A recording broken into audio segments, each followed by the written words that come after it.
back with comedian David Boyle, and I'm Quinn Alcohol, and I am at Auckland Airport about to head back to Melbourne, and I fucking hate doing these podcasts at the airport. It's a fucking nightmare. Security looks at me, other passengers look at me, people who look like fucking ISIS terrorists even eyeballing me going, this guy looks fucking sus. But you know what, you just plow ahead. So it's Monday again, I forgot it was fucking Monday. On Mondays I've been talking about shitty jobs I've had. I'm not going to tell you about a job today, I'm going to tell you about a scam I did with a couple of mates back when I was like, I must have been 12, 13 because it was year 8, I remember it clearly. So back in the day, the yearly bus passes to use public transport, any public transport, were printed out on a bit of cardboard paper. It was very basic. It was just a bit of cardboard printed out with a stamp on it to make it seem official and a date written on it. That was the yearly bus pass. And you would pay about $500 or $600 for this yearly bus pass. Well, one of my mates, his dad ended up getting one of the first versions of a scanner.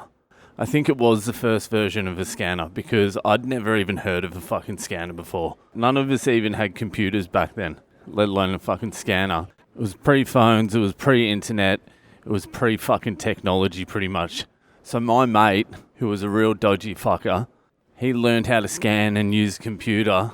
So he scanned one of my friend's yearly bus passes and printed it off and started using it. All you needed to do was keep it behind that plastic bit in your wallet, flip your wallet open and show the person at the train station or the bus driver or whatever, and they would just let you through. Because not only did we not know what a scanner was, fucking no one knew what a scanner was. So people weren't even looking for that shit back in the day. So he printed one off for himself and then showed me, and I'm like, fuck man, can you print one off for me? So he printed one off for me. Then I started using it. I'm like, fuck yeah. And then I started showing everyone in the entire fucking world. I showed my parents, I showed everyone. Then people started asking me if I could get one for them. So I spoke to my mate. I'm like, listen, people are asking to buy these off us. Why don't we see how I just added myself into it? He easily could have done the business himself. But I'm like, why don't we use everything you have and start a business together? So I'm like, I'll sell them, you just print them off for me, and we'll make some fucking cash. And that's what we did. We just started printing them off, selling them for $50, $60 each, depending on who the person was, and we were raking it in for a while. I think half of our school had a fucking bus pass from us. Then, that's right, there's a then. There's always a fucking then. Then one day I was running late for the train and the train was about to take off, so I jumped the gates and started running for this fucking train, missed the train, and the guy who was standing at the gates came after me and he's like, show me your ticket. I'm like, yeah, I've got a ticket. I flip my wallet open and he takes it from behind the plastic thing and realizes it's a bit of paper. And he's like, hold on, I just need to double check this. Just wait here. So I'm like, all right, fuck. He's just going to give me a fine or something. So I wait there. He comes back with 2 police officers and the police officers arrest me and take me back to the station. This was really my first ever dealing with the police. I'd never dealt with the police before. No one had ever prepped me for what to do under questioning with the fucking police.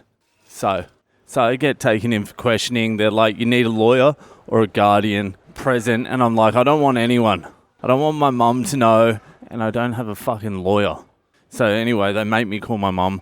My mum comes in and the police officers sit me down with my mum present and are like, listen, if you cooperate with the police, you're not going to get in anywhere near as much fucking trouble as you would if you don't cooperate. And then I turn to my mum and I'm like, what am I meant to do? And she's like, just tell them everything. And baby, did I fucking sing. I sung like a fucking bird. I gave them addresses, I gave them names, I gave them fucking everything. Because I'd never dealt with the police before, I was like, if I give them everything, they're just going to let me off. They're not even going to find me. I finished singing and everyone in the room is like, boy, he fucking told us way more than we even needed to know. That was some serious fucking singing there. I'm not proud of it, but I never fucking opened my mouth about anything ever again. I just want you to know about that too. And then after all that, they still charged me with fraud. A fucking 12-year-old getting charged with fraud. So I had lagged in my mate who was printing them off and another mate who was also helping us sell them. And they got dragged in. They got charged as well. They got charged with fraud too. No one actually knew who had fucking dobbed everyone in. But I was the prime suspect. They both thought it was me. With good reason as well. I was definitely the dodgiest of them all. So they have both turned against me and gone, was it you who fucking dobbed us in? I'm like, nah man, I didn't fucking do anything. What the fuck? Did you get busted too? I got busted, something happened. And they're like, Boyle, you fucking did it. Just fucking admit you did it. I'm like, nah, I didn't do it. And I'm stressed and I'm like, fuck, I have to go to school tomorrow. These two guys are going to give me the fucking beatdown of the century.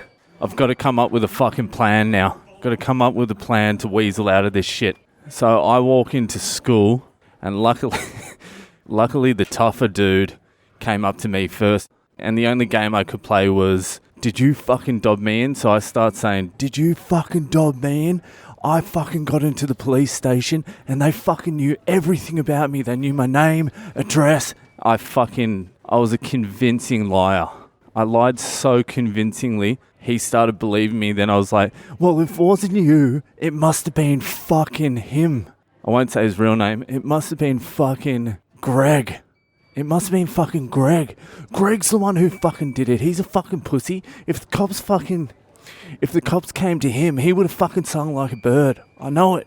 So, me and him teamed up and beat up. Let's call him Greg, for dobbing us in. Yeah, it was a scoundrel move, but what can you do? What can you do under pressure like that? But neither of them ever spoke to me again because there was real suspicion that I was the actual one who had sung to the police. And I was, but mark my word, I got in many, many, many more arrests after that, and I never fucking opened my mouth once to the fucking police. Alright, that's it. I'm about to board the flight. I'm the last one on. I'll catch you later. Add me on social media. Give me a review, subscribe, blah, blah, blah. Alright, I need to get on the flight. See you later. Bye.